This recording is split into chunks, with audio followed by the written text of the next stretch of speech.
Pónganse truchas, paisanos, porque en los hospitales de Veracruz ya empezaron a salir los trapitos al sol y la Gober ya anunció que va a crear una nueva empresa para arreglar el desorden. Y hablando de listillos, en Hacienda el trámite de placas está hasta las chanclas. Como el sistema tronó, abrieron módulos en plazas comerciales para desahogar. O sea, te tienen haciendo fila infinita pero cerquita del aire acondicionado. Ahora, ojo con esto, chéquense nomás. Arturo Soto, un electricista honesto, está en el bote solo por llamarse igual que un malandro. Tienen pruebas de que él no fue, una tranza legal que le está robando la vida a un inocente mientras los jueces andan en otro canal. Quédate, porque aquí no nos guardamos nada. Soy Rodrigo Crosa y esto es el Noti Express. Arrancamos. La nueva empresa de Nale. Así se empieza a leer el movimiento que se está cocinando en Veracruz y que no es menor. El gobierno estatal analiza crear una empresa pública para hacerse cargo de la limpieza y la cocina en hospitales. Y cuando el tema llega a ese nivel es porque algo ya se rompió. El gobierno del estado pues hiciera como el IPAX, una empresa donde a todos ellos que ya están trabajando se metieran a esta empresa. Creo que ya hasta les había dicho Limpiaver, ¿verdad? Les dije. No es un anuncio aislado ni una ocurrencia, viene después de semanas de bloqueos, paros laborales, protestas y hospitales operando al límite. El problema ya no está en el discurso, está en la operación diaria, en los quirófanos, en los pasillos y en la presión social que empieza a acumularse. Aquí el punto clave es claro. El modelo de subcontratación en salud ya no está dando resultados. La gobernadora Rocío Nale lo reconoce sin rodeos. Las empresas contratadas han generado conflictos laborales que terminan afectando directamente a los hospitales y sobre todo a los trabajadores veracruzanos. Hoy la empresa más señalada es Ley. Hay incumplimientos, hay pagos atrasados y manifestaciones que ya cruzaron una línea delicada que es el afectar la atención médica. Y eso no se puede normalizar, pero también hay un contexto que pocas veces se pone sobre la mesa. En los corrillos internos se comenta, pues muy por debajo, que el problema no es solo la empresa. Hay retrasos en los flujos, decisiones federales o estatales, pues que no caminan al ritmo de la urgencia y un esquema que se trata desde arriba. No es defensa, es contexto y en política el contexto importa, porque la propuesta del gobierno es cambiar el tablero completo, dos rutas muy claras. La primera, que IMSS Bienestar contrate directamente al personal que ya está trabajando en hospitales y centros de salud, sin intermediarios, sin triangulaciones, sin empresas de por medio. La segunda es que el gobierno del estado cree su propia empresa pública al estilo del IPAX, donde se concentre al personal, se compre directamente el insumo de limpieza y se garantice el pago puntual y las prestaciones. La idea, dicen, es simple: cortar de raíz los problemas que se repiten contrato tras contrato. Este mes es clave. El contrato con Ley vence en enero y la postura es firme. No se busca renovación ni prórroga. La gobernadora ya lo habló con Alejandro Schvartz y el mensaje fue directo. Esto tiene que resolverse ya. Si Hacienda no autoriza nuevas plazas, la empresa estatal toma fuerza. Y ahí aparece un nuevo nombre que empieza a circular. Una especie de Limpiaver como solución local a un problema que se volvió estructural. Y aquí no se trata solo de limpieza.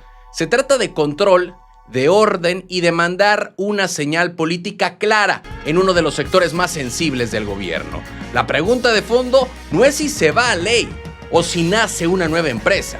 La pregunta incómoda es otra. ¿Este cambio realmente va a resolver el problema o solo va a cambiarle el logo? Enero va a marcar el rumbo y en salud, cada día que pasa cuenta. ¿Cansados de las mismas noticias de siempre? ¿Con los mismos de siempre? Aquí lo contamos sin rollos, directo y diferente. Dale click a la campanita, suscríbete y entérate de lo que de verdad está pasando en Veracruz y en la política. Noticias locales. Veracruz colapsado por placas. En Veracruz, el tema no es si la gente quiere cumplir, es si el sistema alcanza. El canje de placas volvió a poner a prueba la paciencia ciudadana y ahora la Secretaría de Finanzas y Planeación de Veracruz mueve fichas para despresurizar el trámite. La lectura política es muy clara. Cuando las filas se hacen largas, el desgaste no tarda. Y no es enojo, es cansancio, y ahí es donde la operación empieza a pesar más que la intención. La respuesta fue abrir más módulos, 7 repartidos en puntos de alta movilidad, y la apuesta es muy simple: más ventanillas, menos vueltas y menos tiempo perdido. Pero el fondo no es el anuncio, sino la urgencia. Si no hubiera presión social, esto seguiría igual. Nadie abre módulos por gusto, se abren porque algo ya estaba tronando. Los nuevos espacios se concentran en zonas donde el flujo nunca baja. La conurbación de Veracruz con Boca del Río y la capital Jalapa, con centros comerciales, edificios públicos y puntos donde la gente ya se mueve. Y esto también dice algo. Se busca al contribuyente donde ya está, no obligarlo a cruzar media ciudad, y la lógica pues es correcta. El reto es que funcione parejo, porque los módulos no harán todo. Solo 3 trámites: alta vehicular, canje sin cambio de dueño y control vehicular. Lo básico, lo que más se atora. Y ahí se nota el límite operativo, porque no es desinterés, es capacidad. Resolver todo de golpe no parece posible, así que se prioriza lo que más quema. Desde dentro se reconoce que el problema no es la fila, es lo que la provoca. Sistemas lentos, picos de demanda, procesos heredados que no se ajustaron a tiempo, y las ganas están. Pero la maquinaria va a otro ritmo, y mientras no se afine, cada mejora será un parche necesario pero no definitivo. Abrir módulos ayuda sin duda. Baja la presión, oxigena el ambiente y manda una señal de reacción, pero la pregunta sigue flotando en el aire. ¿Alcanza con sumar ventanillas o hace falta revisar todo el engrane? Porque en Veracruz, cuando el trámite se vuelve rutina, el desgaste también se vuelve costumbre. Noticias locales. Lo encarcelan por su nombre. En Veracruz hay gente presa no por lo que hizo, sino por cómo se llama. Y ese detalle, que suena absurdo, hoy tiene a un trabajador municipal encerrado desde hace meses por un secuestro que no cometió. El caso ocurre lejos del ruido político, pero pega directo en la confianza, porque aquí el problema no es el delito, es el error. Y cuando el error se vuelve rutina, la justicia empieza a verse como trámite mal hecho. Arturo Soto Medina es electricista del ayuntamiento de Minatitlán. Más de 2 décadas trabajando ahí, y hoy duerme en una celda del penalito de Playa Linda en el puerto de Veracruz. La acusación es grave: secuestro agravado. La razón, todavía más delicada: homonimia. Otro hombre con el mismo nombre aparece en una carpeta y el sistema decidió que este Arturo encajaba. El día del secuestro, Arturo estaba a cientos de kilómetros en una escuela de una congregación de Minatitlán, cumpliendo con su jornada laboral. Hay fotos, listas, órdenes, registros oficiales, y no es versión de oídas, es documentación institucional. Aún así, el proceso no avanza, no porque falten pruebas, sino porque las audiencias no caminan. La carpeta sigue viva, pero congelada. Personal de la unidad especializada en combate al secuestro pues no se presenta, faltan, se difiere, se vuelven a citar, y la familia viaja, gasta, espera y regresa igual. Desde la defensa se reconoce algo inquietante: el problema no parece ser la duda sobre la inocencia, sino la inercia del procedimiento. Soltar el caso implicaría aceptar un error, y aquí no hay acusación frontal ni discurso incendiario. Hay algo más incómodo: la normalización de que un ciudadano pierda meses de vida por una confusión administrativa mal atendida. Nadie discute la persecución del delito. Lo que se cuestiona es qué pasa cuando el sistema se equivoca y no sabe cómo corregirse. Arturo sigue preso, lejos de su familia, esperando a que alguien revise lo evidente. No pide privilegios, pide revisión. no exige absolución política, exige proceso, porque en Veracruz, cuando llamarte igual que otro te puede costar la libertad, la pregunta ya no es quién falló, sino cuántos más pueden estar en la misma fila silenciosa. Noticias locales. Nale corta cabezas. En Veracruz, cuando las obras no avanzan, alguien termina pagando la cuenta. Y esta vez el movimiento vino desde adentro, en la Secretaría de Infraestructura, porque el ritmo no cuadró y el primer ajuste ya se sintió. No fue un anuncio oficial ni comunicado elegante, fue un corte seco que confirma algo que ya se venía murmurando en pasillos. La paciencia tiene límite cuando el concreto no aparece. Marco Antonio Beltrán Virgen dejó la subsecretaría de Infraestructura de la SIOP. Se habla de renuncia, pero en los hechos fue un cese directo ordenado por Rocío Nale. La señal nos sorprende. Días antes la gobernadora había sido clara en público. Quien no camine al ritmo del gobierno se va quedando. No hubo nombres entonces, pero el mensaje quedó flotando. Y el contexto importa, porque en la Secretaría de Infraestructura y Obras Públicas las quejas se acumularon. Retrasos, carreteras inconclusas, trabajos anunciados que no arrancan y dinero que no se ejerce como debería.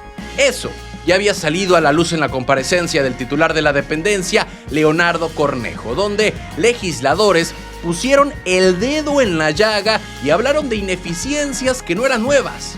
Desde la oposición también apretaron. El diputado Héctor Yunes Landa exhibió un camino en el sur del estado que seguía destruido, pese a haber sido anunciado como prioridad meses atrás. Y ahí vino otra lectura incómoda. La gobernadora habló de burocracia interna, de mala logística y de obras que se iban recorriendo en el calendario hasta perderse. El problema no parece ser la intención. La voluntad política está sobre la mesa. El tema está en la operación, en cómo se ejecuta y quién responde cuando el engrane se atora. Cortar un cargo pues no arregla carreteras por sí solo, pero sí manda un mensaje hacia adentro. El desorden ya no es opción. El cese de Beltrán Virgen no es un escándalo, es un síntoma, un ajuste que busca enderezar una secretaría señalada por su lentitud. La pregunta que queda en el aire es simple y pesada. ¿Será suficiente mover piezas o vienen más cambios para que las obras ahora sí se vean en el camino y no solo en el discurso? Noticias locales. Vetan a empresa veracruzana del gobierno.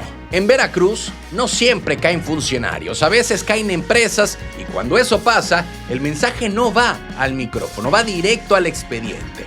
Una constructora local quedó fuera del juego y eso empieza a levantar cejas en más de una oficina.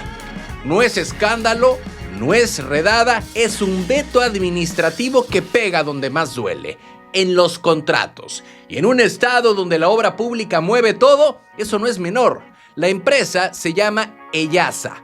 La sanción vino desde la Secretaría Anticorrupción, una secretaría que la dejó inhabilitada a esta empresa para competir por obra pública durante 15 meses. No puede presentar propuestas, no puede firmar convenios nuevos y no puede entrarle por la puerta de atrás. Ni directa ni indirectamente. El candado es completito.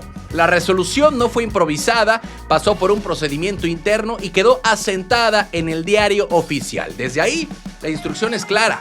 Para Federación, estados y municipios. Eso sí, los contratos que ya estaban firmados no se caen, siguen su curso y aquí no hubo borrón ni cuenta nueva. Hubo freno a futuro, una diferencia que dice mucho de cómo se está aplicando la regla.